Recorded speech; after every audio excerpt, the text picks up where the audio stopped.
Assalamualaikum warahmatullahi taala wabarakatuh. Selamat datang kepada channel saya, channel Faibul Musa. Alhamdulillah, minggu lepas tu minggu saya tidak ada kerana saya buat road tour bersama dengan Tivia dan kekurangan waktu untuk membuat channel dan juga tiada kapasiti ataupun kelengkapan yang bagus. So, minggu ni kita kembali untuk buat satu lagi siri kepada goal lah, siri sekarang ni siri 5. Right, siri 5 dan minggu lepas berlaku beberapa pergerakan yang di luar jangkaan dan juga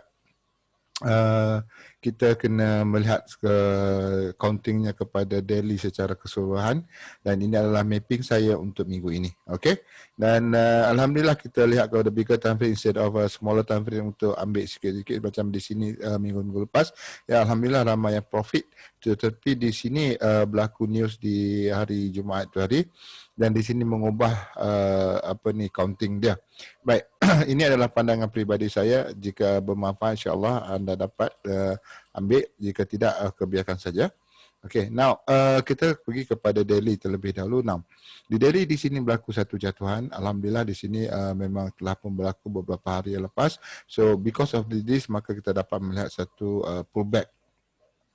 Tetapi harus diingat pullback ini hanya sementara. Kenapa? Di sini kita dapat melihat ada satu convergence which is it show that market akan naik lebih tinggi nanti sampai masa dia akan naik. Now, di sini berlaku satu momentum jatuhan yang begitu obvious kita boleh nampak. So, saya dapat melihat dengan jelas bahawasanya target saya untuk goal, saya mensasarkan market ini wajib untuk pergi sekitar 161 sekitar 161. Di sini ada satu base support di sini. Baik, permasalahan kita adalah sebelum pada ini kita dapat melihat satu pullback, which is kita menjangkakan pullback ini adalah mungkin sudah settle dengan berlaku A, B dan C. Tetapi kenyataannya kelihatan seperti dia tidak mahu membuat satu jatuhan yang lain, tetapi sebaliknya dia membuat satu lagi kenaikan di sini. Now, di sini kita kena bijak untuk mengambil mengambil posisi itu. Kita harus buat recount balik, which is kalau ini as A, maka saya kata dia A lah, sebab kita mengatakan ini adalah pullback. So ini kita katakan sebagai A, makanya ini kita akan katakan sebagai B. Alright. Tetapi kita harus tahu bahawasanya A, B dan C ini, alright, kalau sini A nak pergi ke B dia ada 3 structure. So saya jangkakan di sini adalah A kecil lah. Kemungkinan besar dia membuat satu A kecil. Ini adalah disebabkan oleh minggu lepas berlaku satu pergerakan yang di luar jangkaan lah. Alright, A kecil, which is saya letak sebagai warna biru. A kecil di dalam kurungan. Dan probability juga kemungkinan besar ini adalah B kecil. B kecil.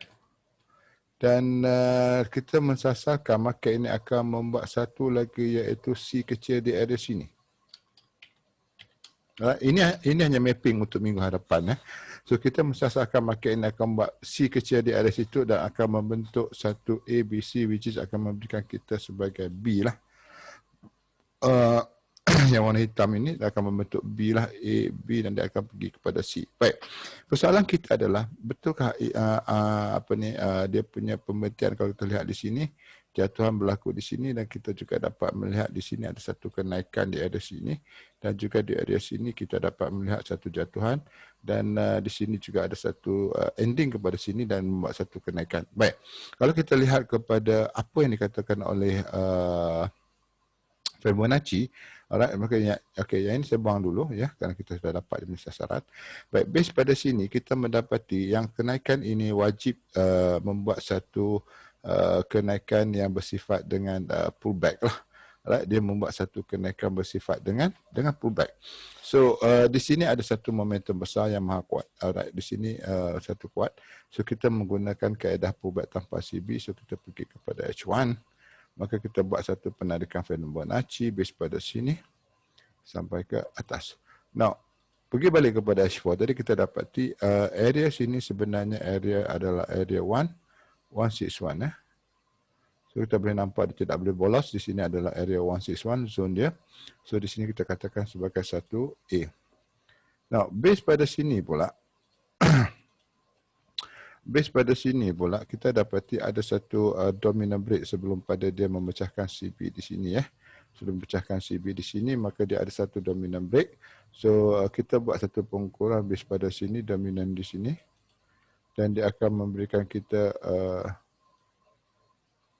alright. Okey. Sini. Ini ya break ya, di sini ya break hati-hati bila kita menggunakan Fibonacci, poinnya wajib betul. Okey, di sini ya, di sini sampai di sini. Okey, betul. Now, base pada sini kita mendapati Fibo ini ending dia adalah di kawasan 423. Okey, selesai di kawasan 423 untuk membentuk B. Kemudian kita dapati ini yang berlaku di hari Jumaat yang lalu membuat satu kenaikan. Pada asasnya kita mengatakan dia akan buat A, dia buat B, dia akan pergi kepada C. Selepas di sini sudah buat A, B dan C. Tetapi kelihatannya dia membuat A, dia buat B. So kita harus mengambil pendekatan yang amat berhati-hati. Di sini telah pun berlaku breakout di sini. Dan saya jangkakan, alright, yang malam semalam itu, kenaikan yang maha dahsyat ini telah memberikan kita 161 telah memberikan kita hit 161 dan berlaku satu pullback dan sepertinya dia membuat A dia membuat satu ataupun nak pergi ke C lah. So dia ada 5 subwave lah. So di sini kena berhati-hati, sangat-sangat berhati-hati. Dan kalau anda tidak tahu nak mengira, saya biasanya kalau dia agak menggebu-gebukan, saya akan hanya berpandu kepada target saja. So saya jangkakan market ini akan membuat A, B dan C di area sini. Alright, paling jauh kita mengambil worst case scenario, kita tarik ke shadow untuk melihat worst case scenario di kawasan shadow. Paling tinggi yang saya boleh jangkakan market akan pergi di sekitar sinilah untuk membentuk B lah di area sini ya. So akan membentuk B di area situ. So kalau kita ambil sebagai channel untuk mengukur di area sini ya, sorry. So saya jangkakan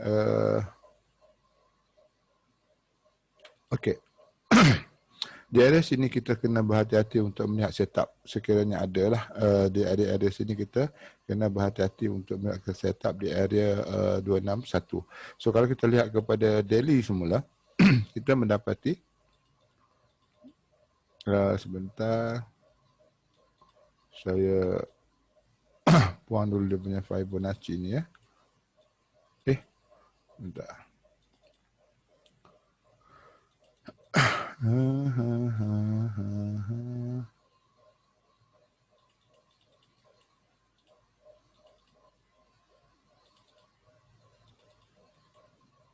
Okey.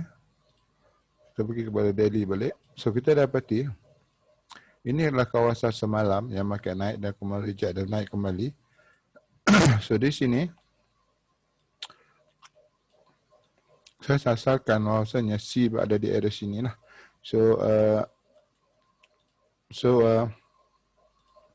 Untuk pandangan saya market ini akan naik, sudah pun naik dan juga membuat satu pullback, sudah pun membuat satu pullback dan pullback ini tidak melepasi di sini. Itu adalah satu benda yang harus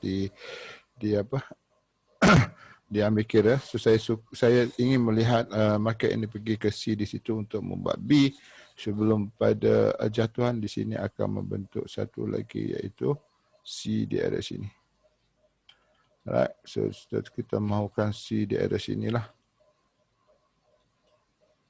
Alright, okay. Itu saja secara quick review tentang gold yang dapat saya kongsikan. Kita apapun kita lihat pada hari Isnin, sama ada market masih close as a bull dan kita akan follow. Kalau hari Isnin market close as a bull, so kita tunggu dari trace sikit untuk kita ambil satu buy sampai ke area sini lah. Alright, kita tunggu dari trace sikit dan kita retrace di area sini. Okay, maybe 50% daripada bull di sini dan kita akan ambil buy sampai ke area sini. So itu adalah pandangan saya tentang gold secara bigger time frame iaitu daily. Dan H4 juga, alright, saya mensasarkan market akan naik dengan sebab di sini sudah berlaku satu breakout ya. Di sini sudah pun berlaku satu breakout di area sini, so kita tunggu untuk market turun untuk naik lah. Alright. Right, itu saja untuk quick review tentang gold. Alright, apa yang bisa saya kongsikan.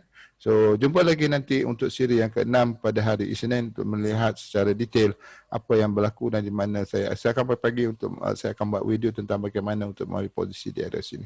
Right, ini adalah recount tentang gold. Selepas kita mensasarkan market akan turun buat C bawah, tetapi market malah membuat AB dan kita mensasarkan C-nya di area sinilah.